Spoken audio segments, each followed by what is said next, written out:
Welcome everyone, Dr. Thor here. Get ready for Gnosis. Well, here's some more information I've found out about the Process Church, which I'm convinced now is nothing more than a red herring and where everybody has been pointing to while they're doing other things. And I think to a certain extent, to label a group of people Satanists who are criminals is kind of missing the boat. 98% of people in prison are Christians. Well, we should look into the Christian church then, because obviously they're breeding all these criminals. Well, that's a skewed misinterpretation, and I think everybody is. To link these people as troublemakers and what they're up to, well, certainly this seems to be the case. And they get an awful lot of PR, giving them an awful lot of credit for an awful lot of things that maybe had nothing to do with. But they're certainly troublemakers, people like Michael Aquino, who seems to be at the heart of a bunch of trouble. Not only were he around most of the places that seem to have had child molestation problems on military bases, this seems to be part of the process of what's going on. He was at the particular base when that famous case of the Green Beret officer was accused of and convicted of murdering his wife. He was stationed there. It's very interesting. What did he have to do with it? Apparently some people came on that base, on the base? So they got through the guards, everything else, and then caused these problems is quite interesting into itself. And when you get more and more into everything, you hear different information that people state. Now, is it correct? Did somebody switch it? Did somebody get different information? And I hear this all the time, and this is what you look for as a researcher. What is the difference? The different terminology.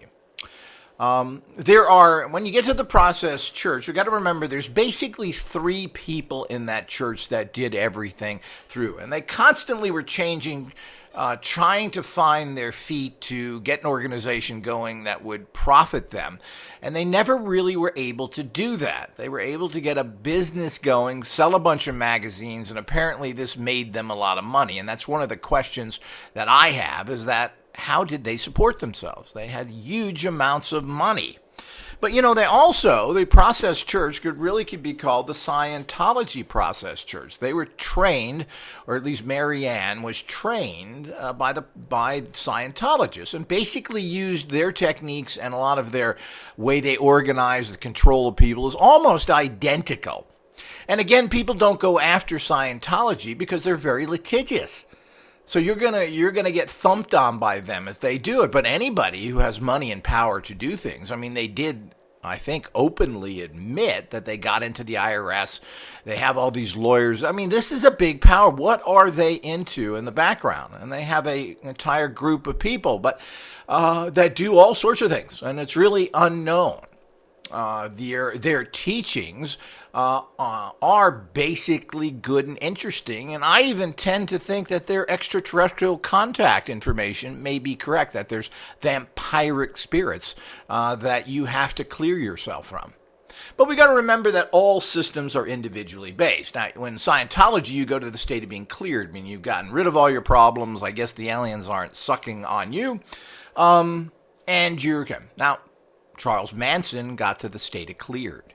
And of course, he was everywhere, and he apparently had money and was able to do things as well. So if you're an active person, you kind of have these contacts. What does that mean? Well, it means nothing. It just means that Scientology certainly didn't help Charles Manson. But Charles Manson is not some street thug retard. He's quite intelligent in his own fashion. So, but if you expect people to be normal, that's the other problem. Are people normal in any churches? We have horrible problems with molestations through particularly the Catholic Church and other churches. And there's a lot of people reporting this in Mormonism as well, with their sigil underwear and their belief in extraterrestrials and all the other very odd things that we would consider. And again, I find it very interesting, and there may be more truth in Mormonism than people want to admit. But the anything that David Berkowitz states, I don't believe. This guy is a mental case from day one. He's had all sorts of problems. throughout his entire childhood. It's one of the things we see all the time, as well as an awful lot of these people are adopted. So I don't believe anything he says. What there seems to be more of a connection to when we start digging here is not satanic organizations, is that things tend to lead to the same place, which is mind control operations by the government. This is what it really seems to come down to. What these people really have is they're connected to military, police, and other things. So this is where it really comes down to. The ruse, the red herring of them being Satanists is a sexy way to get the public involved and outraged that people believe in this. But people perpetrate and do evil all the time, and you just use another God's name for it. And certainly there's nothing positive about any religions that I know of. They indirectly are murdering people by supporting evil, corrupt people like the church does. So let's recap here a wee bit. Now, the people who started the Process Church were two Brits. You've got this McLean and Robert D. Grimston, who he changed his name to that. Some people think that Marianne had him change that, and it was better than his original birth name. Now, they are products of the Church of Scientology, which was very active in the 60s, and it's just shocking how many people are members of this. Of the Church of Scientology, particularly. But you can see why they probably have so much money now. But if you look at Scientology and look at the Process Church, they're almost identical. Their teachings are very similar. But we have to understand that the Process Church, which really the person who came up with everything was Robert D. Grimston. He was the intellectual. He wanted to be left alone to take his information, write it down, and put it out there. And the Process Church really can be looked at as a Gnostic type church. The problem with the term Gnostic is that it can mean anything from Satanists to so many other things. Famous Gnostics were the Cathars, who were eliminated by a Christian group that was eliminated in a crusade against them, and they killed them all.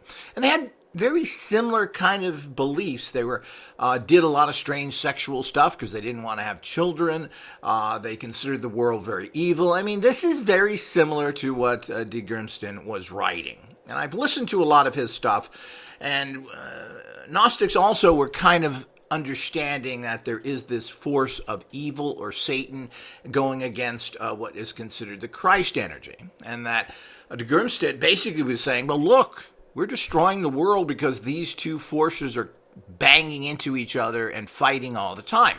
Let's try and unite these forces into a higher, better purpose. So that's really what the Church of the Process Church is. Now, there's a lot of weird stuff. It depends on what little schism he got into and what he would say. But I've listened to a lot of his stuff, and it makes a lot of sense, particularly in a Gnostic viewpoint. And it's not all this weird, strange stuff. And we just don't know what the story is. So it's Marianne McLean and Robert D. Grimston, but there's another guy who has written a book. And the problem is, I don't like to read books from members and give it much credit. So you're not going to, I murdered people, I cut things up, I murdered dogs, I ate their eyeballs. I mean, come on. Nobody's going to write that stuff. Because it's not going to get them anywhere. And most likely, you wouldn't even be able to get a book like that published. And so, there's a lot of, what are they saying? They're covering their own bottom. The other main person is this Timothy Wyllie, who wrote a book, and is one of the new books on the church, came out a few years ago, and he's very public. You can find interviews with him on YouTube, and I like interviews because they're better than reading books, because books are very sculptured. You take your time. Writing is very difficult. You have to pick each word. When you have an interview, you say more what you believe, and you're using words that are understandable. So Wyllie was with them, what appears to be right from the beginning. He's another Brit, and he was with them when they formed. He was with them when they traveled all over the world. Apparently, they were all over the place, and the timelines and where they went first, second, and third seem to be very confused. And if you listen to people, they say, well, they went here first, and well, they didn't. There always seems to be a problem with money, obviously. But why and how were they able to survive? Well, they went out there and did it. And a small group of people can do amazing things. So if you have 5 people and they make $1,000 each a month, that means your income is $5,000. And if you live together, well, that's a pretty good income generally. I'm not sure if it's pretty good anymore, but, if you make $60,000 a year, you're doing okay.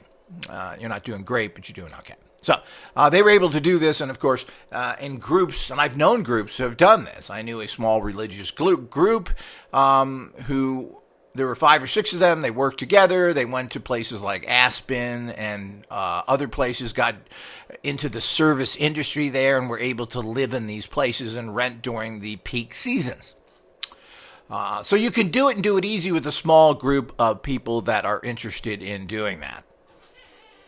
So let's not forget Timothy Wilde. He has a book out there, and I'm probably going to get it and read it. But as I said, I'm starting to read all these books on Scientology, but I'm not sure, on the Process Church, but I'm not sure what that means.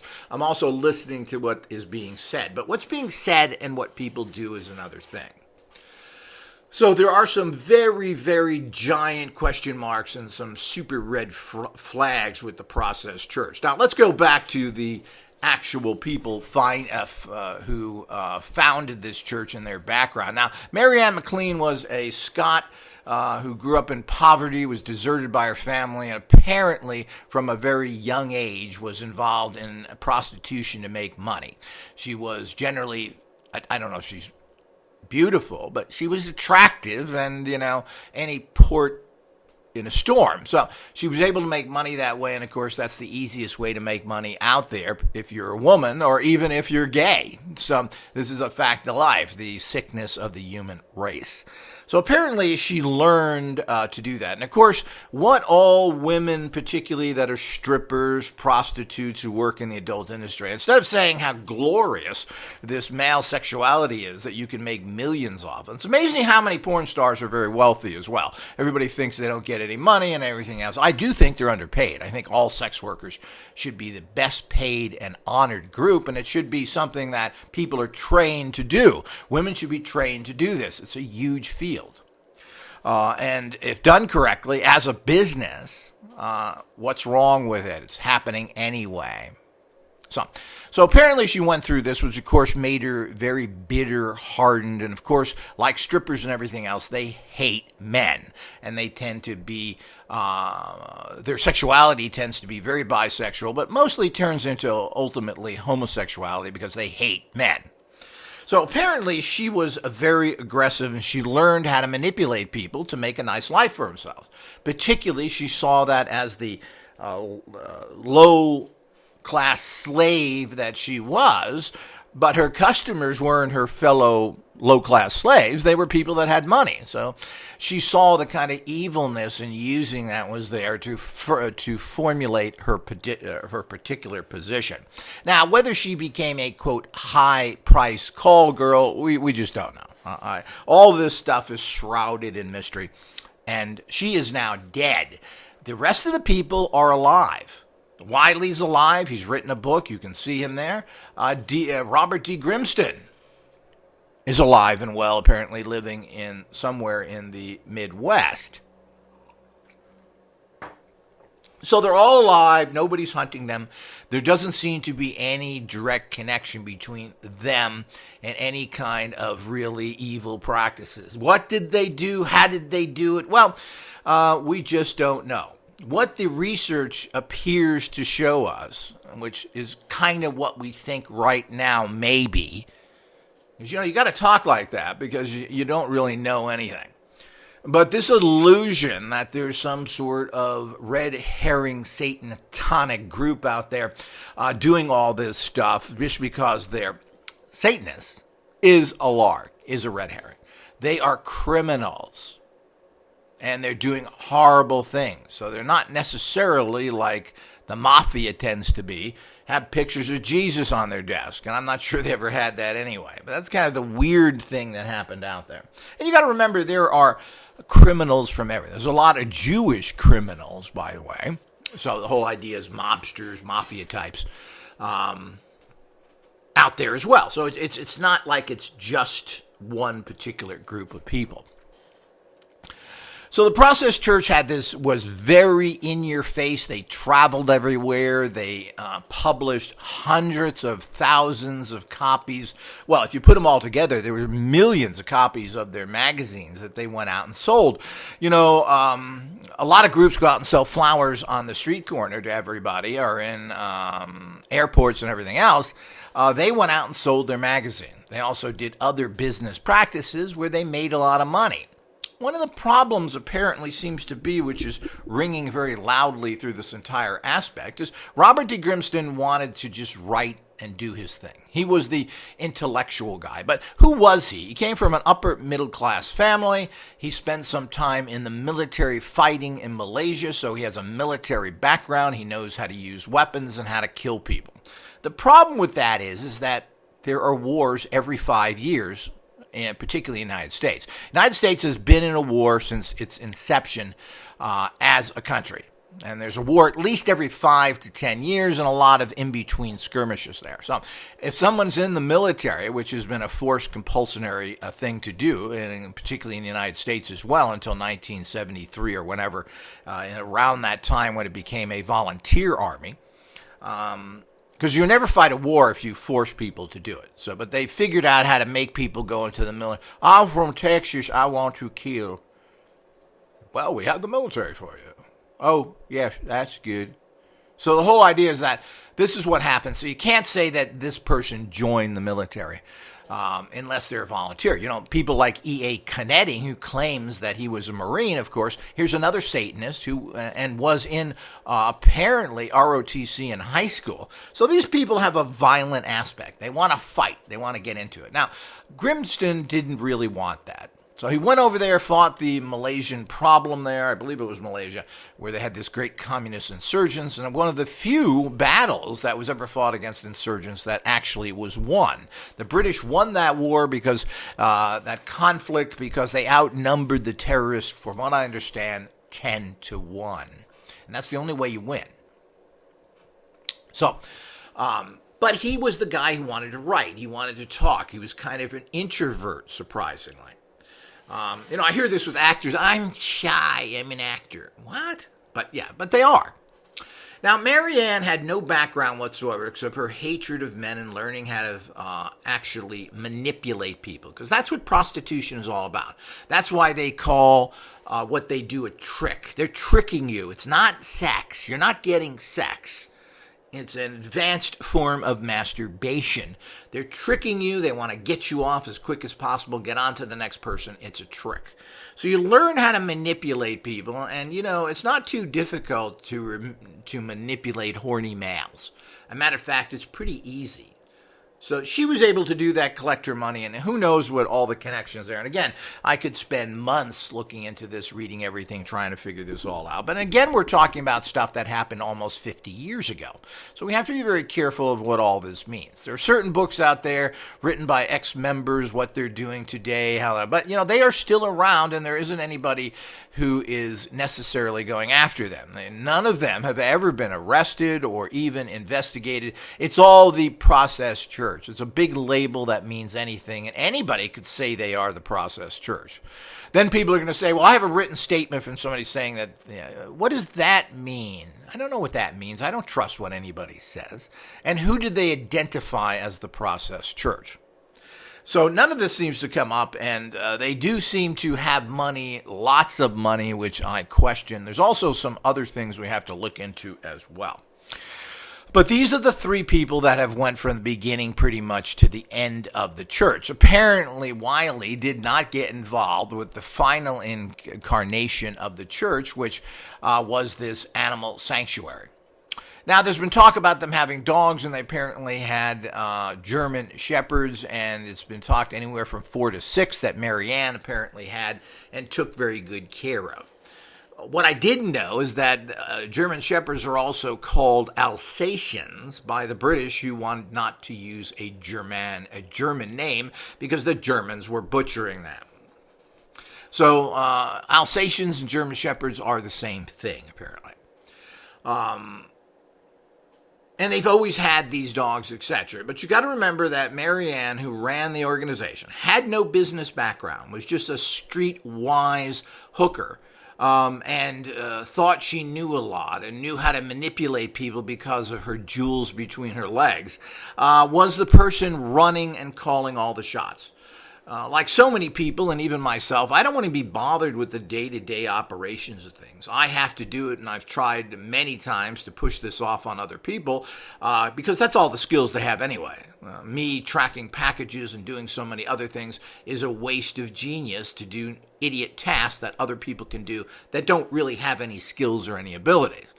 But even that's difficult to find, as my last two partners were just total incompetents that did absolutely nothing. And they made things worse, and I had to go in and fix it anyway. So he stepped back from it. He didn't want to be bothered. And this is an organization. That's what she was supposed to do. That was her thing. But she had no idea how to run a business, how to make anything. And apparently it's been stated by some, and we can't confirm this, but she was a very dictatorial, kind of nasty woman to get her way, which of course makes sense growing up on the streets. And she may not have been a prostitute. Apparently, there's different types of prostitutes. Apparently, it's been stated by some that she was a dominatrix, meaning this is another level of prostitutions to have us understand things. Very similar to the case we've come into recently with the Russ case and Baldwin, the armorer there, that woman, was a financial dom as a side job. Now, this is showing nudie pictures, doing other things. When you do this kind of stuff, this is another level of the very perverse and screwed up male libido. So she may have been that as well. And again, the benefits of so many things never happened to the regular members of the church, but those who were more in the upper levels got involved in all sorts of other things, which we have to look at. And I'm going to get into this and the orgies that has been reported, I'm sure, happened. And there's, again, different reporting, little things that people say, very interesting, of how it all goes. So, they struggled since their inception, apparently, and they've had times where they were very prosperous and had good business going. They owned a coffee shop in London that everybody showed up at, particularly you're talking about in the 60s, rock stars, movie stars, all sorts of yogis and everything, and they made a lot of money there. They also made a lot of money by selling their magazines monthly, which they distributed in the tens of thousands, some even claim the hundreds of thousands. So if you sell 50,000 copies and you make $1 on it, well, that's $50,000. That's a lot of money for one issue. And of course, they tried to sell as many issues as possible. And the guy who was in charge of all of this was Wyllie. Timothy Wyllie, he was the main worker there. Grimston was off writing, being the demigod he wanted to. McLean was trying to be the big shot. Marianne running the organization, where she had no business skills or backgrounds whatsoever to do that. So she made all the decisions, and she made a lot of very bad decisions. Apparently, they had a lot of money at times. Other times, they almost starved to death, and we're always trying to figure out, well, what can we do to make more money? And I understand that when you're kind of an odd organization, well, you tend to adjust it. You change your names. You're trying to find your footing where you can get a fair amount of group of people. Now, I've done this with my organization in the years past of breaking it up into divisions. Well, here's the occult division, here's the science division, here's the extraterrestrial, trying to find a particular following in those areas because a lot of people don't care. UFO people don't want to read about magic and vice versa. So I understand what they're doing, and that makes a lot of sense. But apparently they had this money and they had these group of people working for them, and they pulled the Scientology thing.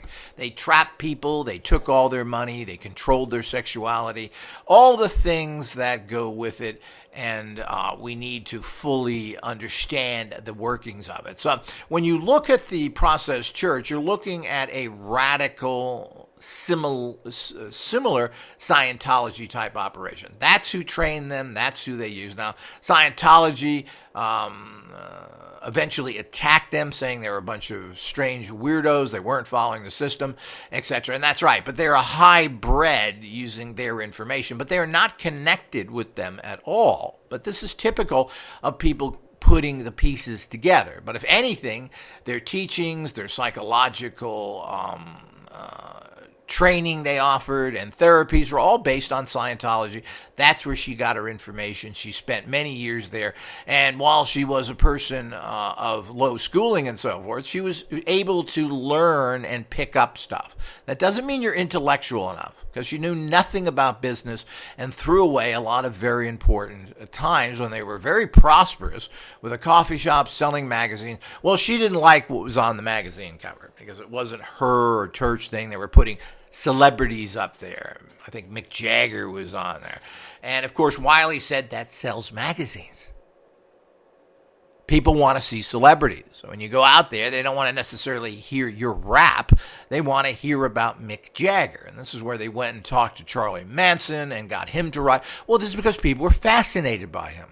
Now, it doesn't get you church members, but it does sell magazines. And we need to understand that. And apparently, she objected to this. And apparently, she had enough money and figured she could use her pudding and pie to make money if it ever came down to that on her own. To think that this organization was some mastermind, unless they were being paid to do the type of things they've been accused of. And as I said, I don't believe a single thing that David Berkowitz tells me. He's a very sincere psychopath.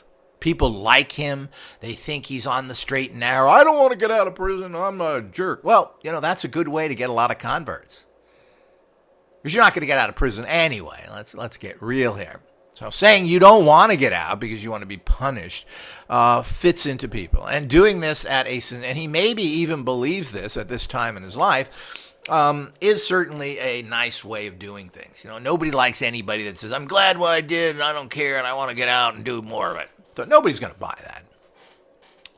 People for some reason think that people who are mass murderers, who are into horrible, devious things, walk around drooling from their mouth, they never shave, their hair is messed up. It's some sort of nonsense. You want to see hardcore criminals and murderers? Well, look at all the SS generals, all the Japanese and their nice little uniforms and their pretty little haircuts. This is the kind of people that do the most horrible things that you would never think of. And nobody walks around drooling from their mouths and so forth. So the wild things that were being done, particularly at this time, and that's what people were doing, particularly in the cities. And who are they going to get? They're going to go into the suburbs and get the normal type people who don't want to be discovered and don't want to know that they're into all this perverse stuff. They're not going to draw those people into your organization. So they're going after the people that are fringe organizations and trying to make money through coffee shop. So they did very well. And apparently most of their money was made by selling the magazines. And they sold 10, 20, 30, 50,000, 100,000 copies. And that was just one issue. So as I said, if they netted $1 from that, that's 50,000, which I'm sure they probably netted more. And as usual, they fit into the typical cult, meaning the fact that the people at the top lived well and everybody else didn't. They made a lot of money. Even Wyllie admits they were making $2 to $3 million a year. That's a lot of money in the 70s, any way you look at it. So they had all this income, and apparently she made sure she put a lot of that in her pocket because she always seemed to have money, and she invested in a lot of bad products. They bought some building, and I don't know, for $900,000, it's rumored somewhere, which is a lot of money in the 70s and 80s, and they had a $40,000 a month mortgage on it, which, of course, pressurizes everybody to perform at super high levels. Of course, lost that place as well. When they had a good coffee shop and magazines going on that Wyllie was running, he was the business guy. He knew what to do. She just hated everybody and wanted to manipulate it. She wanted to ignore the fact that you have to make money and wanted to push her egotistical, I am the dominatrix out there. And of course, Grimston was in the background writing and doing. He really produced everything, wrote most of the magazine articles, etc. And got very little from it.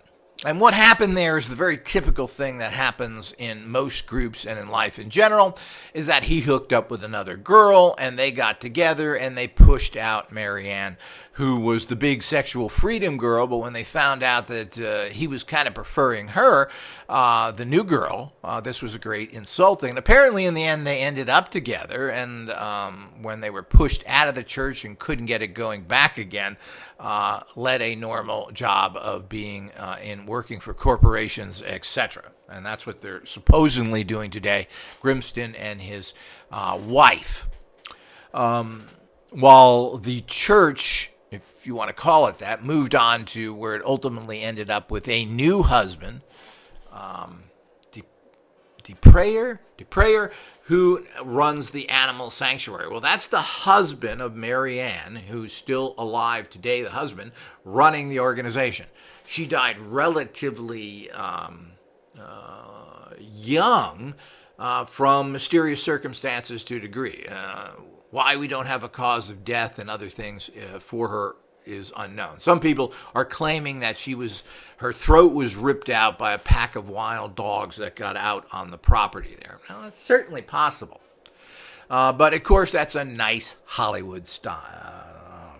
She could have killed herself. She could have died of a heart. We have no idea. So that's a nice Hollywood story. It kind of fits in the fun thing of what's going on. And ironic as well.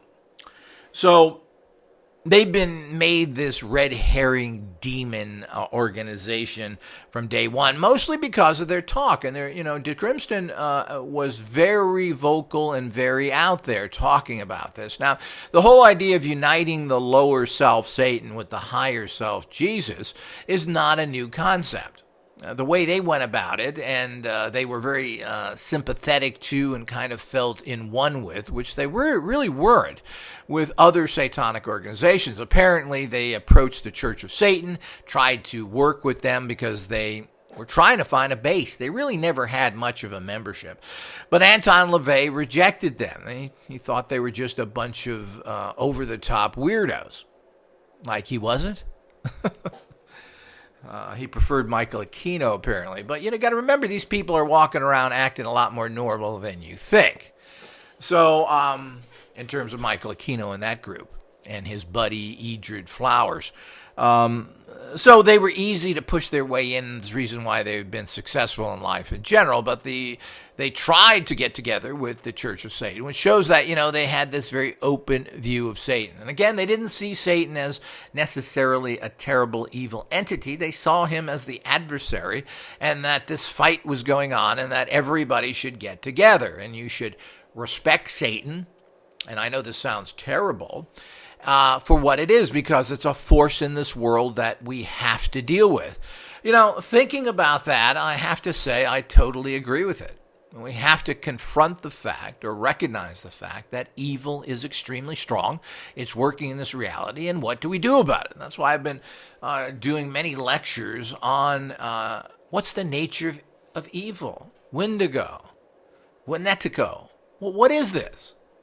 So the whole idea is we have to face it because it's a huge part of the human reality. And certainly this plane of existence has nothing but been a battlefield ever since mankind was more than three people. So two people attacked the third one. I mean, this is a fact. Just read history, which you haven't gotten because you've been taught by a bunch of really disturbed people called teachers. So the whole idea is that we need to understand that. So preaching that, and the way they did it was a little bit too blunt. But, you're not going to get your average person. Scientology did this, and it's amazing how many people they got. They took their philosophies and put it out there like they were some sort of psychologist, and you come to their little centers. And they were able to gain a lot of following because they were so, quote, normal. Well, that market was taken. So having the other market and talking about these two forces and even pushing that out there brought a lot of interest their way. Using a snake put inside a snake image, put inside of a cross, which meant the combining of the two energies, was very shocking. And that's the whole reason why they used it, as well as using all their other images, which was all for shock value and to get people's attention. apparently Mary Ann, for whatever reason, and there are a lot of people that do this, particularly dominatrix and rude, obnoxious type people, have fascinations with the very low-level Nazism.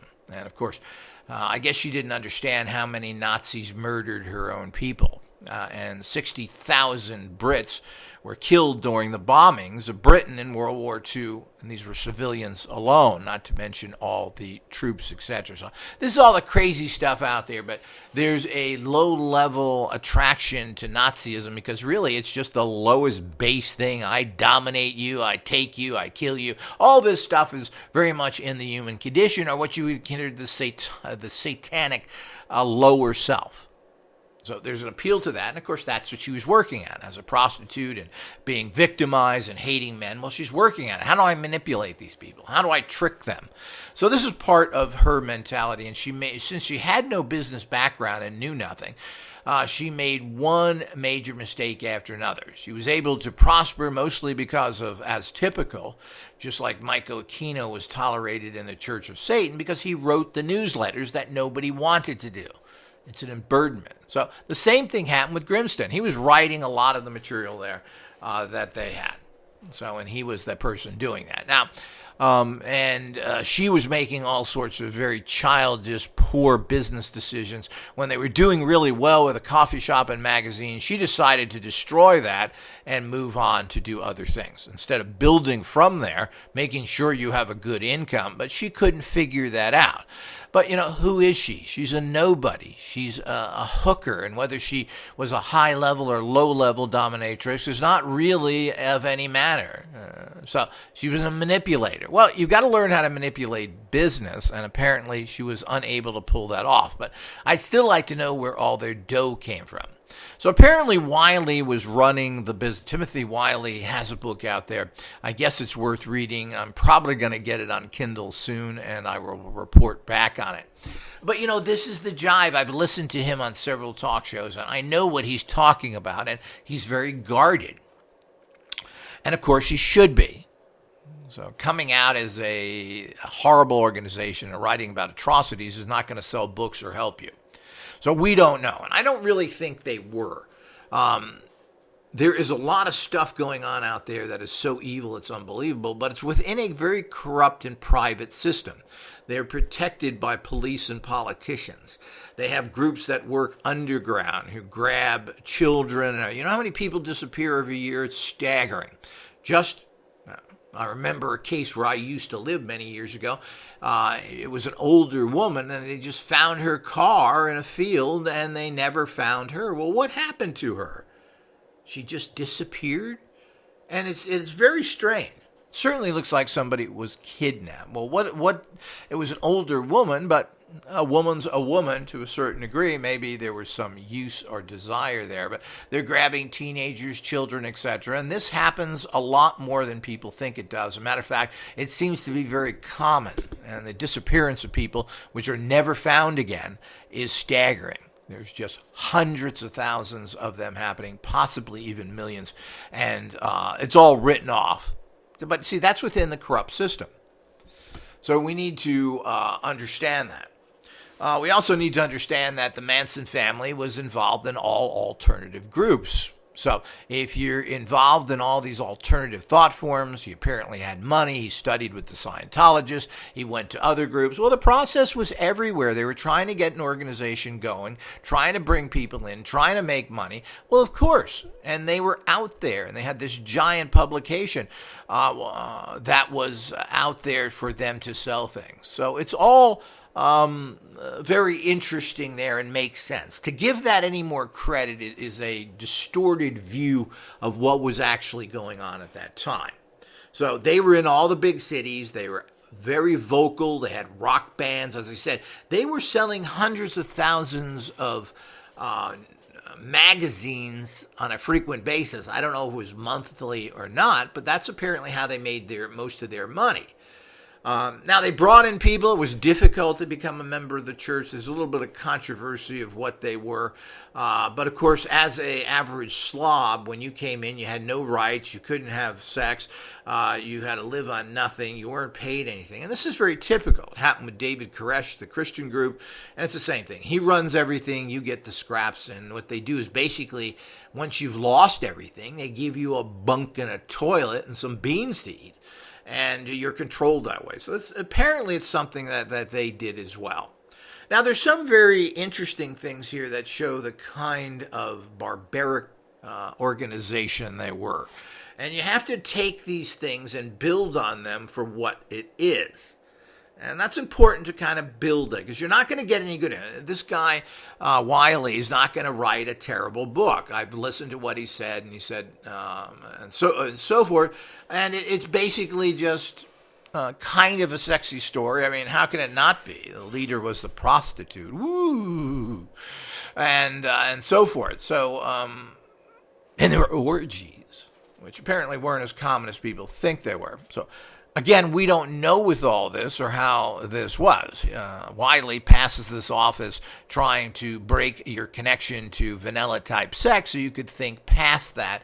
Because if your sexuality can't change, well, you probably can't change your thinking.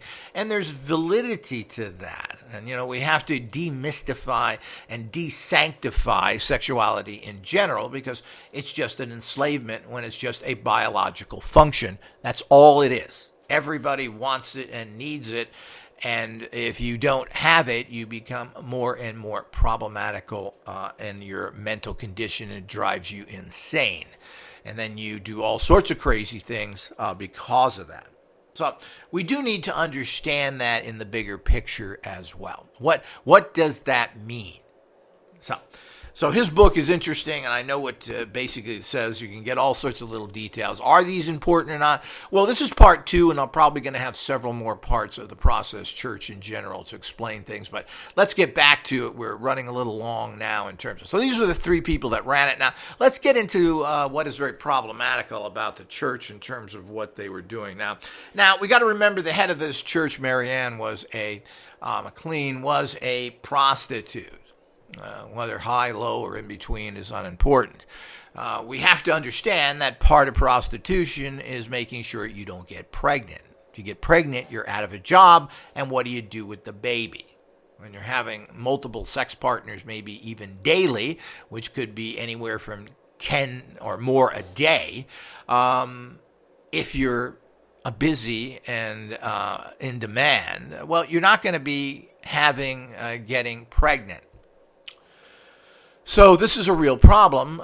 We think of today mostly of disease problems. Of course, that was still back there as well. Apparently, she was able to avoid that or whatever. But orgies were part of what they done. And now a new report of how the orgies were done was the fact that McLean and de Grimston were not involved. Now, I've heard that de Grimston was not involved to begin with, period. Now, Wyllie states that McLean apparently was. Now, I'm not sure. I'd have to get more information there, but other sources say that they sat in positions and orchestrated it all. They would actually give commands and tell people what to do as part of their training to break their connection to vanilla society. And, of course, there is a great benefit to all that stuff, because that really makes you change. I mean, you're going to change more by doing that than you're going to be taking some crap ayahuasca or other things that bend your mind into bizarre pictures. So this is something physical in front of you. So opening up that way is a great step for most people. And we have to understand, as I said, this is a biological function. You're not making love. That's the biggest crap I've ever heard. It's a biological function, and the more messed up you are, the more you tie other things to it. But that's for another subject matter, and I will have my whole course on, what sex is and how you're supposed to be doing it, etc., which nobody is doing it right. In terms of an energy exchange. So apparently these were massive orgies that were very traumatic because of what they were doing as well. So apparently these turned into a very advanced sexual mind screwing where people were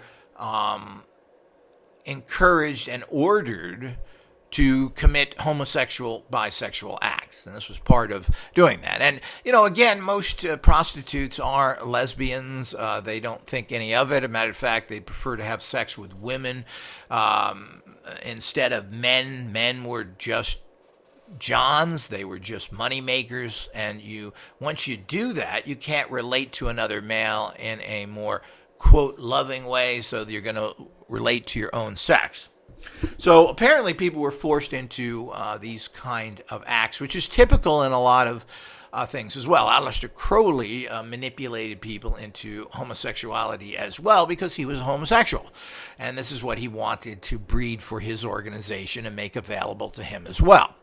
So this was taking people and moving them into all these types of practices, basically against their will or as a learning. And they would sit around in a position, so as stated by one person, telling people what to do.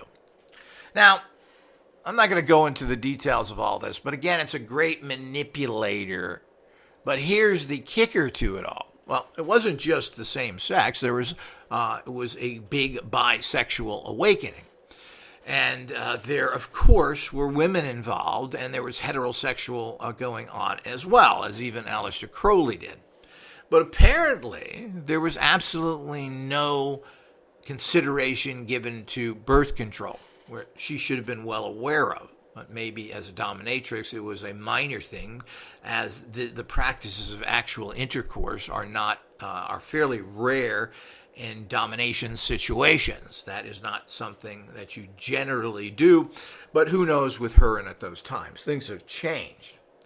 But there was no consideration taken for the fact that this is the main problem with sex and why it has been turned into this bizarre thing that you don't experience. And that was mostly because of the fact that there's a real problem with sexuality between the opposite sexes. And this is why in pagan times, ancient times, that it was encouraged to have young boys who are female looking as your sexual mates because they couldn't get pregnant. Now, as strange as that may seem, this was talked about in Roman literature, etc., where they talked about going to resorts and having all this great food and all these restaurants and everything else. And the ending was, this is a place where little boys can become little girls. Because this is how and you didn't have to worry about that, and nobody showing up at your house months later and demanding payment or saying that this is your heir, because of the fact that you can't get them pregnant. And apparently this was not taken into consideration by someone who should have been well aware of it, or anybody for that matter. De Grimston certainly didn't seem to be, he wanted to step away from everything and keep blinders on, is my interpretation of him. So while sexuality was much freer at this time as well to certain groups and certain people, and you got to remember this was part of their game and the way they brought and controlled people, but they took no consideration for it. So what happened? Now, it's been alluded to and talked about as well, more than allusion, that these orgies that they had, and I'm not sure how frequently, I tend to think that these things stopped quickly because of the problem with births. You've now got women who can't work. You've got a burden of children that are coming there. What do you do with them? Now, most Gnostics and everything else had very low belief in or liking of children. They didn't want people to breed. The Cathars were called perverts because they did all sorts of sexual things other than intercourse because they didn't want to have children. So this was thought to be perverted. And I'm assuming there was a lot of anal sexuality that went on and still goes on to this day in places like Africa and other places. And the reason why the AIDS has spread so quickly in these areas is because that's their birth control. So, but the problem with that practice is you tend to shoot things into intestinal tracts that are then taken into your system easily. So apparently this happened. And they had many children, and these children, and it has been claimed, and I doubt it. I don't think it's true. It's an extrapolation by people that want to believe these things, that these children were then taken, used in sacrifices, and even sold and everything else. Well, They certainly treated the children horribly, at least at certain times, etc. Other ones, and there's a guy who's written a book who claims that he was a child, I'm not sure whom's child he was, who's now a Mormon, who was not treated well but not abused, and certainly wasn't murdered or sold off. There was some talk that in a Chicago place that a whole bunch of children were found being taken care of by a heroin addict, and this was the heroin addict that was supposed to take care of the children. Now, I don't know who all these people are. It's a horrific thing to do, and shows me, if there is any truth to this, of the low levels of caring about the human species that allowing this to happen. But, people have to go through births. Where do they go through births? Do they have these children? If it's true that they have them out of a hospital in some place, they probably weren't paying for these people. So what is that whole thing? So this is an investigated area that is very important. But it has been claimed that they had this, and if you're having a bunch of orgies and nobody's taking birth control and they're not using anything else, condoms have always been frowned upon, especially in a spiritual way, well, you're going to generate that. And that's a big mistake. A lot of organizations do this, including Scientology, from what's been alleged. And, it's kind of silly. Isn't this the next generation of people that are that will follow the path without question? But apparently, the Gnostic Cathar type reality is that they didn't really care about that. But it's not true. The only way you're going to grow your church to a certain degree in your belief system is you have to produce more people. The Mormons have built an entire religion because they have 8 or 10 children per woman. Not unusual. So they grew their whole church within, not from without, because Mormonism never been something that people have converted en masse to. It's always been frowned upon. So what do? Well, you basically make your own church. So I don't know if this is true or not, but it certainly points to a very deep, dark, evil side of things. So if you're able to abuse children to this level, and it's typical with a lot of these groups, they make sure they take care of their dogs, but they don't take care of their children, and it's very horrific practices. But what does that tell us if this is true? It tells us that they have absolutely no care in the way that they treated a lot of members for people in general. Can we extrapolate on that? Does that mean that who cares if we sacrifice them? Who cares if we murder people? So, we can. If you can do that with children, and you're a person who gives up your child and allows them to be abused. Now, this happened with David Koresh. He walked in and told all the men there that I own your women, and I'm the only one allowed to have sex. And he had followings of 20 or 30 couples that did that. So not only did everybody sleep with him, and he took all the women, including very young women, but people went along with it and didn't think much of it because he was a kind of messiah. But it just shows you what people will do and everything else. Now, they had a lot of children there in their organization, apparently.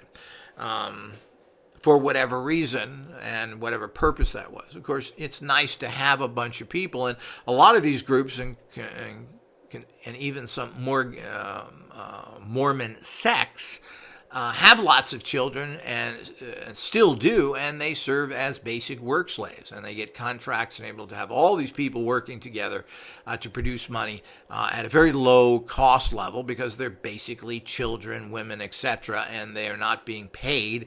They're working for the bigger organization, similar to what the Chinese do with prisoners and the military. They're not really paying them anything, or the state is paying them, but you benefit from that by producing very low-cost products because there's no labor in it, or there's a tiny bit of labor. So we have to look at this. We have to look at these sexual practices that they were pushing people into bisexual and homosexual practices to break their minds, and that the byproduct of all these orgies and how much it really was. And apparently DeGrimston was not participating. There's been some talk that she participated, but we just don't know. Certainly it wouldn't be outside of her abilities, considering she did it, but most likely she's not going to do it for free to please anybody. And And when it really came down to it, she was highly jealous that her husband was attracted to another woman more than her. So it was a big part of her low-level, egotistical, ego-based life. So when we get into that, what does it come down to? Well, it comes down to, again, this particular situation where they've been linked to this kind of horrific behavior. Could that kind of warehousing of children, paying somebody next to nothing to take care of them, does that lead into a lot of other despicable practices? Well, I think it does. And this makes another question on there. This gets down to the fact of, could these children be sold because they needed money into other things because they didn't care about them? Well, they were just housing them. They were just really nothing more than cattle. Could they have been sold to abusers? Were they used in sacrifices? Well, we don't know. Selling somebody and other things are something you don't see what happens to them. If you're going to sacrifice someone, this is very direct. So I doubt that went on. I don't think they did that kind of sacrifices, but they may have been involved in things like murder, the selling of the children, or other things, etc. Their total lack of caring for these actual individuals brings a lot of questions up. So this brings up a whole new aspect of such disregard for human life and attitudes that can lead anywhere. Now, I still don't really believe that these are the great demonic murderers and controllers all over the country doing things. I think there are other groups behind that, and these tend to be very criminal groups. The people who are the Satanists of today are people who are the street gang people, they're disciples, the rich people that want to use you, and they use this as a mind-screwing and controlling situation. But they are out and out criminal organizations that are mostly involved in this, particularly tied to street gangs, the Hells Angel types who are running all of the debt collection agencies. These all combine together into a huge, massive criminal group of people who are satanically involved in. And where does that stop? And there are offshoots of all these things as well. So we have to be very careful of what we look at. So this is the kind of deep, dark, new information that's come up. And I don't know if we're ever going to get the correct information. I mean, nobody is really talking to any of these groups. They have not tried to get representatives. They've not tried to talk to people about any of this stuff. They're talking to outsiders. They're talking to so-called informants that have little idea of what's really going on. Ex-members, well, they're not any quality groups. They're giving you a skewed version. They're highly censored version of what's going on. They're not going to admit to doing anything really bad, etc. So and that's, of course, the gloss picture you get from Wyllie and from other people who've written about the process church. They're either these crazy people or this kind of Scientology group, which is what appears that they were. Now, the mismanagement by Mary Ann here has caused horrible problems to the organization.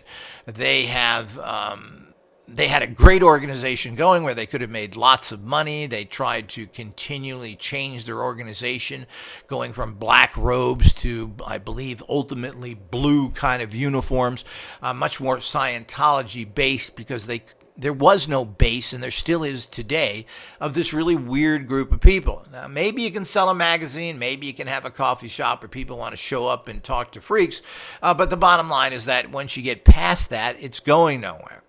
She apparently wanted to make it into more of a religious organization and try and attract people more Scientology type based. And of course, that was her training.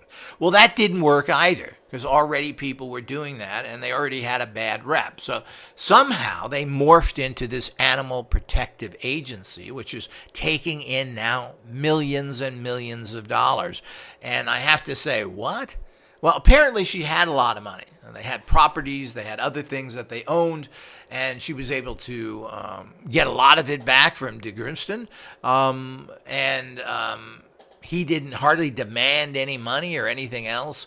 He tried to restart the organization, then kind of faded into common jobs in the corporate reality with his wife. But she was trying to do all this stuff. So what did she say? I don't know whose idea this was. and so forth. But and then, of course, wanted to be very isolated, which also means very low cost. And apparently, buildings and other things were built by church members. They weren't built by construction people that came in. So the cost of building shelters and houses and other things on the property that she has in a place in Utah, out in the middle of nowhere, was probably extremely cheap. And then she leased 30 acres or 33 acres, or was it 3,300? I'm not sure, from the government to use as well for her preserve and as a 501c organization. Now, we know nothing about this organization. They're in the middle of nowhere, but you can visit. They encourage you to go there. They encourage you to donate. It is a nonprofit, and apparently she put her money into that, and it became very successful. We have to understand here again, I'm in question, how did she do this? How did she go from this organization and get all that money and all that support? And they run giant, and of course she worked in that industry, which is the industry of saving pets, or what I'm trying to find the word here. Every city has their own dog pound. I can't think of it. Shelters or whatever they call them. So she was able to go in big cities like Los Angeles and New York and take over shelters that are a nuisance for everybody to run. And she was able to do this and to get a lot of money from that. You were paid to do that. So she kind of got contracts in an area that nobody wanted. Very, very interesting. So we need to understand that in the bigger picture as well. The connections here tend to be that. So she set up this giant nonprofit with her new husband, DePrayer, and they ran this organization. Now, he continues to run the organization with, children or other people. There are other people involved in the Animal Foundation. I don't know if they originated or there's a lot of people. It's a big organization. They have 800 and something employees. So these can't be all church members. They're hired off the street. And they have big, giant pounds. I'm trying to find the word again. In New York, Los Angeles, and some other places. So that are running these things. Now, are these legitimate? What are they doing? Is this just some sort of, it's hard to believe that these would only be places for people to get ritual animals to murder. But it doesn't take that much. And we have to be very careful. You can get animals anywhere. And as I always point to after seeing a documentary, which is fairly shocking, is that conservative Jews every year cut the throat of, is it a sheep or a goat or whatever, as part of their ceremonies and so forth. And the offering of animals in religious ceremonies is nothing new. And symbolically, all the religions do it. They offer blood and flesh and everything else. So we have to be careful. Are they involved in that? Is that a background thing done by people? Well, it's certainly a good cover. It's certainly a way to get animals for sacrifices that aren't really questioned. We actually, animals that are put to death on a yearly basis in these different pounds and cities and everything else add up to millions. That they're gassed or whatever they do to them to kill them.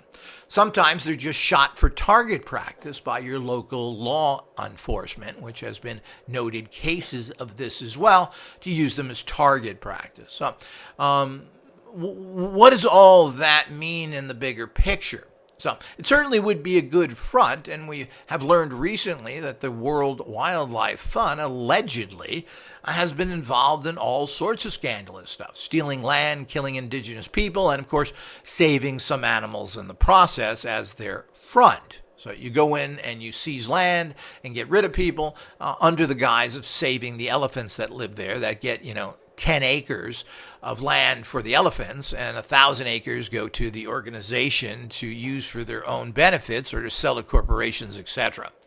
So it's not like that's too far-fetched.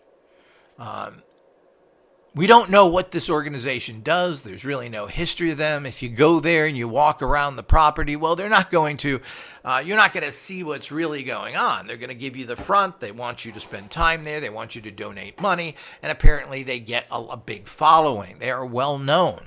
But that's all part of somebody knowing how to use this with business. And it's easy to go to some place stating that, we're an animal rescue organization, help us. Everybody wants to help animals.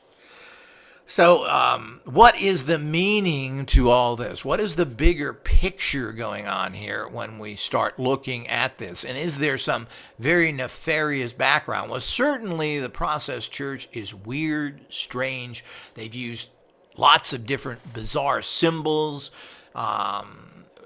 looking like swastikas and everything else. But that's not, they only use that for a period of time. That's always pushed in your face. But they used a whole bunch of other symbols which were nothing at all satanic or in any way Nazi-based. So these are all transitions, and they like to use that because it's the shock value.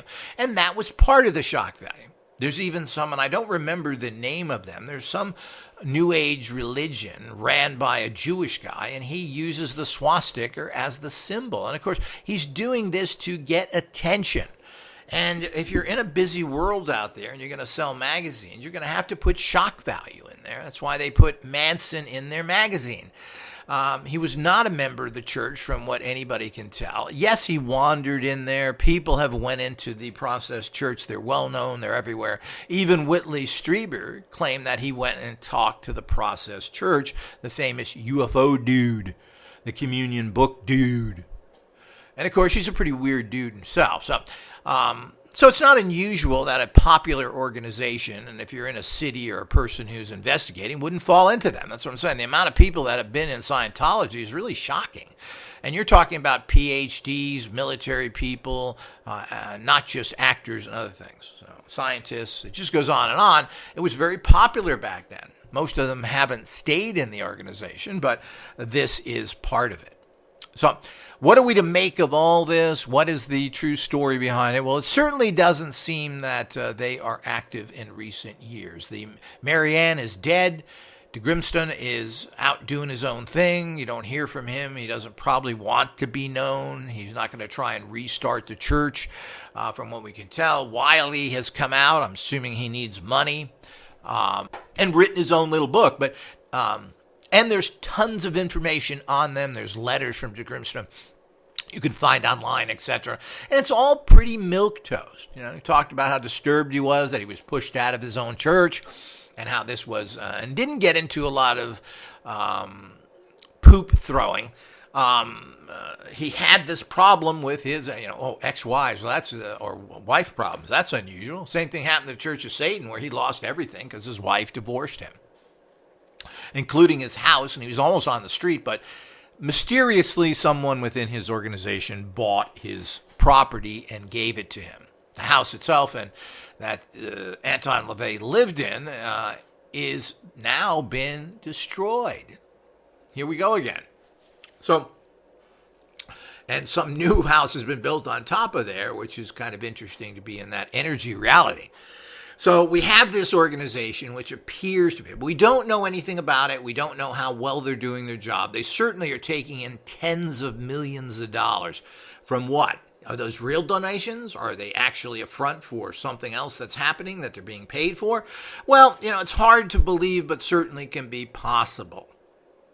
To think that organizations that are doing all this, quote, evil out there are satanically based is, I think, naive. They're criminally based. They just happen to be a percentage of them Satanists, and they're manipulating people using occultism, which is an old ploy of doing things. And certainly this continues today. I know of large satanic cults that are criminal gangs that have taken over the entire occult business. And I've mentioned that all the publishers and most publishers in general are controlled by that. Everybody's controlled by it. The media's controlled by these people. And, a lot of them are just gangsters. And there's a percentage of these that are into occultism for whatever reason. They use it. And one of the major people leading these street gangs writes occult books.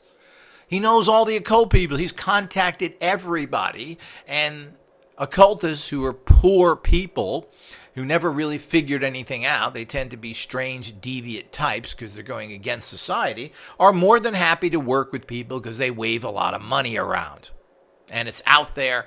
And I had a lot of documentation on this in the past, and I probably will be pointing this out yet again if I can find some of this stuff. Some of it I have put on CDs and so forth that I've saved. But what does all this mean in the bigger picture? Well, there has to be a lot of research done here, and I think that whatever Berkowitz said about anything can be taken with a grain of salt. Are there groups that were functioning there? Well, apparently there were, and there was major activities of some very deviant, evil people who are doing lots of animal sacrifice in Ottermeyer Park. Now, and again, Ottermeyer Park has been over-discussed as being this occult haven with these statues. And no, that's just classical stuff, people. If you want to take Saturn worship, well, this can be construed into that because Saturn has been taken on by the anti-Romans who were being persecuted by them, naming one of their gods as Satan. Well, this happens with everything. So again, you're jumping to conclusions. Ottermeyer was a Jew, a very wealthy Jewish lawyer who built this great park, but never funded any. He wanted to give the park away, the land, but he never paid to maintain it. So basically it turned into a sewer. The architect for that was someone who built what you considered classical type buildings, which of course go back to the Greeks and Romans, particularly in that time period. He was classically trained in Paris of this type of architecture, and we could say all that stuff. Churches have gargoyles on them, which are demons to chase demons away, but again, that's a misunderstanding of what these things are. Gargoyles is a fascinating study unto themselves and was a way that the Masons used to do things. It's very interesting with these different gargoyle figures and what they do and don't do, and I'm having a very advanced book come on that in the future, but generally gargoyles were under the control of some sort of angel who used them kind of like attack dogs, but that's a whole nother subject matter. Are we going to do that? Is Ottermeyer Park this giant occult symbol? Well, considering nobody knows anything about the occult, and they don't talk about the occult, they don't have occult experts, they're not communicating with occultists of every phase. They don't talk to witches, they don't talk to Golden Dawn people, they don't talk to occult scientists, they're not talking to the OTO. All these people they're not talking to because they don't know nothing. Hello, I'm the head of the OTO. Oh, I'm happy to be here and talk with you, Bubba. Yes, I'm happy to have you, but I don't have no questions because I don't know nothing. And I ain't going to read about this. It hurts me eyes. So they don't have any way of talking to these people. And of course, they're a niche. The whole idea is like saying, I'm into cars. Okay, what cars? Well, cars. Well, there's an awful lot of different cars. There's trucks, there's vans, there's sports cars. There are, I don't know how many models of cars out there. If you go by models, there probably are thousands of them. And if you go by manufacturers, there's at least 30, 40 manufacturers probably. So what are you into? Ferraris, Maseratis, Mercedes-Benz, Volvo. Well, what is it? I'm into cars. Well, you don't understand that because you know what it's about. So the bottom line is when you go looking for cars, you're going to have to know what you're looking about, and that person's going to know Volvos. They're not going to know anything about Ferraris. So this is how the things go. So they don't have any experts. They don't seem to be searching out for people that have the background. So what we have here is a bunch of misunderstood information that just because, and they were really, I don't know, while they were sympathetic to satanic groups and they wanted to be part of them because they needed to survive and to, hopefully they thought they could get a lot of new members that way that would join them and support their organization. The Process Church was not really satanic in general. They were all one of these kind of, I call them left-wing Gnostic groups that had this bizarre affinity for the lower self, otherwise known as Lucifer and Satan. And I'm not sure that is something, probably something that we should look at and examine, not in the fact of worshiping it, but it's the dark and light side. It's the higher self and the lower self. And this is something that Gnostics throughout history, and particularly the Cathars, were very big into, and while they were considered horrible heretics. And they did a lot of weird things. They didn't want to have children, so they were doing all sorts of strange sexuality, particularly for those days. But as I said, that's not overly unusual. But this is exactly what happens yet again of the misinterpretation. So if you're a serious researcher, you've listened to this to the end here and understand these things, and you need to contemplate what's going on. We just don't know. There's a lot of things that have been blamed, a lot of things that are sneaky about this. But are these people doing all this stuff, and can they do it and get away with it? Well, maybe if you're Michael Aquino, you can, in a very corrupt system known as the military, where as an officer, you're like God. So, and of course, when records happen, there's places catch on fire, so you're not traced. Was this something that was done consistently? We just don't know. There's all sorts of things that are done all the time undercover in the back that have nothing to do with direct satanic beliefs, but are very evil in nature, yet nobody knows about them. So we have to look into that, but we're not going to find that out searching down what David Berkowitz tells us, or the Apostles 22, or whatever that nonsense is. And you're talking about 50 years ago. Most of these people are very old or dead, and if it hasn't come out by now, it's never going to come out. The fact that you can trace certain people who molested others, and so, well, this is nothing new. This happens all the time. I'm not sure what the satanic connection is there, considering there's such massive problems within all the churches, regardless of whether they're Catholic or not. They're all having these serious problems, and there's been many people who've come out recently stating that there was a big problem within the Mormon church. And when they reported it, they swept it under the carpet like they all do. They don't want to deal with it. They've been told to shut up. So that happens in any organization. And there's all sorts of other things going on. A person who is involved in these kind of practices probably are involved in all sorts of other illegal things and working with other things. Maybe they're even blackmailed. So, the rabbit hole is so deep and has so many twists and turns in it and so many offshoots that it's hard done. What you don't understand is how horribly corrupt the entire society is, and how almost everybody on this planet is part of the corruption to a lesser or greater level.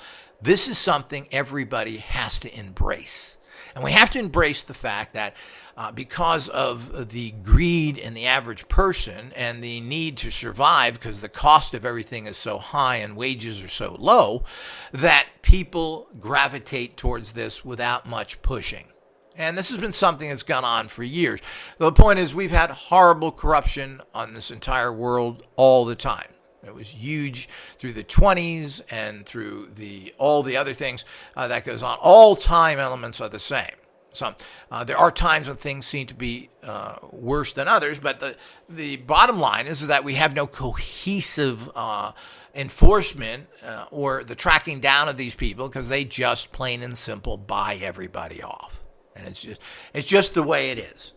People have trouble. They lose their jobs. All of a sudden, they're experts and with a giant YouTube channel and making money that way. Well, isn't that awful convenient? Because everybody that understands most of these social medias understands how difficult it is to build a following and how even more difficult it is to make money from it. So all of these things we have to look at and understand the bigger picture here. So, the whole thing of Satanism and the process church is very sexy, but to a large extent, it's a dry hole. If the history that we've been given is correct, and I think it is, they've constantly tried to modify themselves to get into a position where they could get enough people to live off of without necessarily having to own a coffee shop and have a shock magazine. They wanted to move away from that. They did that, but they lost all their income. What does that equate to? And then they moved more and more into the main phase of human society, to the point of that, well, what was their interest? Well, apparently Marianne was a great animal or dog lover. Again, it's pretty hard to be a dog lover and then sell dogs to people who are going to ritually sacrifice them, or doing it yourself. Now, it certainly could happen. It's not my dog. I love my dogs, but these are bred for this. We do this with all animals. So certainly anything is possible, and we just don't know. There was some talk that, and I don't know what that even means to a certain extent, but somebody was arrested near the animal sanctuary selling child pornography. Well, he's on the street? He had books and movies? Was he flashing? Hey, you want some child porn? Well, that's certainly not going to get you in trouble. Well, apparently he was arrested for that. So if he was part of this organization, what was he doing getting caught outside of there to begin with? And why was he caught, period? You know, they want to give all these people all this great power and these connections, yet we have little things like this happen. So we just don't know. And what are we supposed to find out about that? But certainly, you're not going to find it out easily. People have to come forward, and they're not supported. They are in danger. They're threatened. So if you're an ex-employee of this animal sanctuary and you have some comment of what really was going on there, well, first of all, are you a valid resource for that information? And secondly, you're putting your life on the line. If these are the kind of people that do this stuff, it means they have no problem hurting you and killing you. There are a price to pay for all this kind of stuff, and you have to understand that. So what are we supposed to understand with all that? How do we find this information out? And here we are with the David Berkowitz, son of Sam case. And while there's lots of little things, because people are examining this under a microscope, there is no good new information coming out. And the real core stuff that's known from Murray Terry, it was given to somebody who's done nothing with it, some producer, because the people that need to have that don't have it, apparently. That has gone nowhere. So all of this that go on. And, of course, it's just very easy to blame a sexy organization like Satanism and to generate interest that way. But I think it's much more insidious than that. You're talking about very evil people that will do anything, and this is part of what they're into. And I think it's irrefutable. Now, was it the Process Church? Well, I personally think probably not. They were everywhere. Let's point these people. Look at these nuts. Look at them. They're showing everything. Look at the weird costumes. Look at their symbols, which weren't used for a lot of times. It's like the Christian cross. The Christian cross wasn't used until hundreds of years after Christ. They used the fish symbol mostly. The cross is something new, as so many things are. People don't understand that. It was the people of the fish, meaning prosperity and providing for you, and they were very much into healing. That's how Christianity kicked off. So the whole idea is I think that they are an easy scapegoat. Point to them, tell them that they're the ones that are involved in it, because, they're on every street corner. They got hundreds of thousands of magazines they're selling. They're a very easy scapegoat, and this stuff is pretty weird for certain periods. But they moved through that period into periods where they were very Scientology-like with almost business suits, and then moving into animal protection, which somehow was figured out to be a good business, and they were able to pull it off. Now, how that happened, how did they switch to that? Where did the money come from? And these are things that are very illusionary. It's very hard to track this.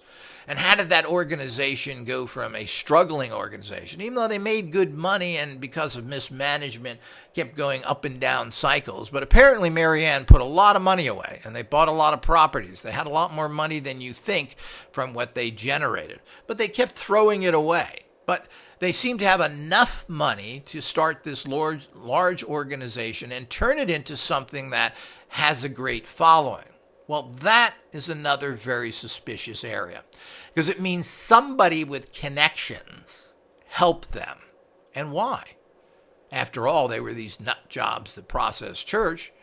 But were they doing work for being part of a larger criminal organization that takes care of their own? That's how you become successful. Terrence McKenna, the FBI made you successful, which has been alleged. They made you sell books. They made you a celebrity. How did this organization grow to the massive organization it is with all the money they had? And there isn't all that much money apparently showing at this place. They don't have as many buildings and other things. Where is the money going to? So all of this is a great question. But if we look at the three leaders here, Mary Ann grabbed control of the church, took most of the money, manipulated.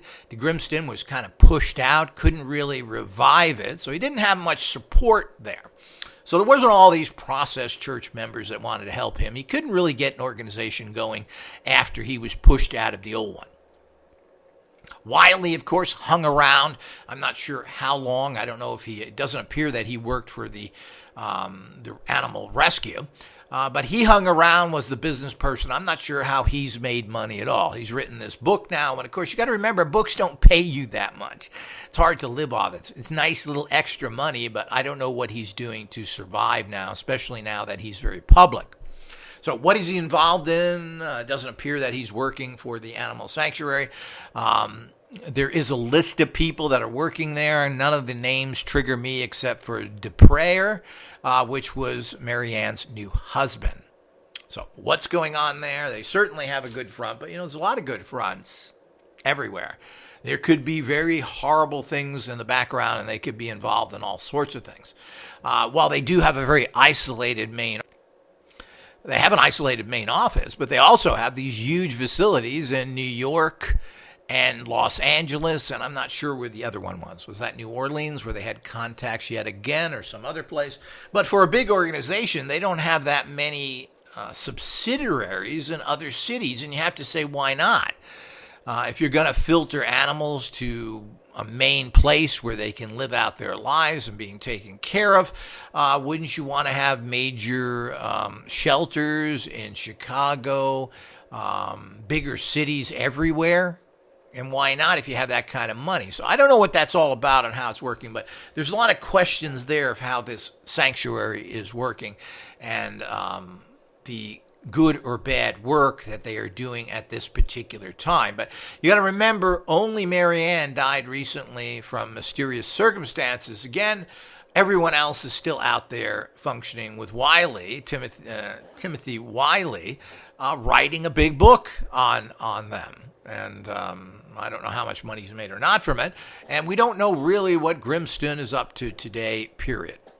So what's been stated is he's now back in corporate America, working typical corporate jobs with his wife. And I think somebody said what state he was in, but it doesn't seem like anybody's tracked him down, and he's probably not very interested in talking about this stuff. It's it's something you did in your youth. It's now gone, and certainly is very affrontive today. You got to remember, we had in the 80s the big Reagan Revolution. This is when the born-again Christian, the radical right-wing Christians, joined the Republican Party and government in general. Before that, they were all anti-government. They're all Satanists. We don't do anything with it. No, but they were coerced, whatever.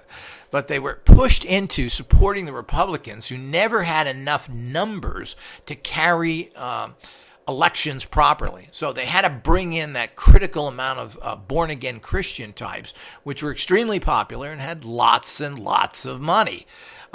So they brought them in, they used them, and we had this explosion against occultism again and everything to do with it. Now, that doesn't necessarily mean anything. You change shoes of what fits in those things and so forth. But we just don't know. So I will continue this. There'll probably be many other parts to this.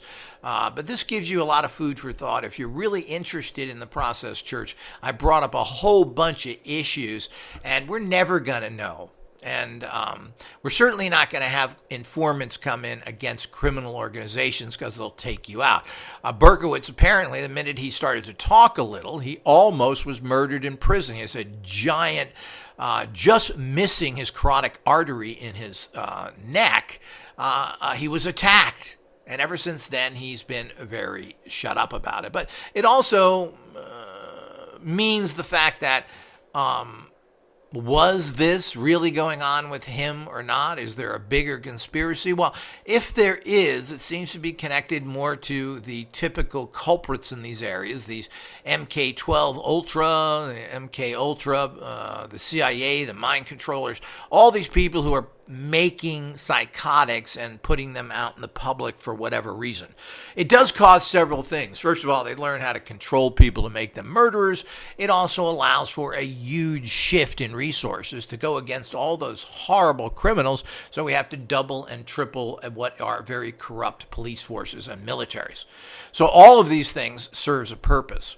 It also, the chaos in different areas seems to create certain systems and control factors that benefits them, and without going into long explanations. So we just don't know. There seems to be these cults, if you call them cults, but what really are is there seems to be intelligence agencies who are doing some pretty nasty work that are connected to so many other things, including the child murders in Atlanta, etc., which the regular people push on you as isolated incidents done by a few or one person who is responsible for it, similar to the assassination of John F. Kennedy. Well, no, there wasn't anybody involved, just this person, and we proved it and we pinned it on him. Well, they do this all the time, yet there are organized groups behind them because they really don't have the brains or the resources to do it themselves. So there has to be some sort of background people that are actually involved in this. And of course, this makes sense. What is the ultimate objective? Why are they doing this? Well, as I said, there could be many. And this may be a way of establishing criminal groups in different areas who do criminal activities which benefit them in money. Now, the Process Church, unless they were being paid to do a lot of things, didn't seem to benefit from all of this. And while they were able to accumulate, my mouth's not working today, wealth through their different fundraising things and buying land with it, apparently, which has been talked about somewhat, they didn't make that much money or had a sustainable business. When they did, they dropped that for some bizarre reason. Mostly because the leadership, Marianne, had plenty of money and she didn't really want to run a business. She wanted to make more money. And what did she care? That money was going to running facilities and taking care of other people that she didn't benefit from. So all this just doesn't add up, but there are these things. Now, if you're going to have random orgies that produce children that become great burdens to the organization that you don't care about and you treat them horribly, well, this shows me an attitude that we really have to examine these people of what they were into. When you do something like that, it means that you basically are capable of doing anything and are not thinking any level of morality, which means you could be the worst, disgusting murderers, taking money for it, doing everything else. All this is possible if you're working from that kind of a reality. So that's what we need to look at in the fact of is what were these people doing? But they've never been traced to anything directly. But of course, the law enforcement doesn't trace anybody to anything. You know, these people are protected, as are many well. So we get back to this whole scenario of how people are entrapped in blackmail through getting them involved with very perverse practices. Animal murder, you start with sacrifice. Well, this is pretty shocking to begin with. You then move into horrible, deviant sexual practices with children and homosexuality and other things where people have been commonly blackmailed for. And then that's under the guise of this Satanism, when really it's just horrible, evil, criminal activity. Instead of trying to label this with the sexy label of Satanism.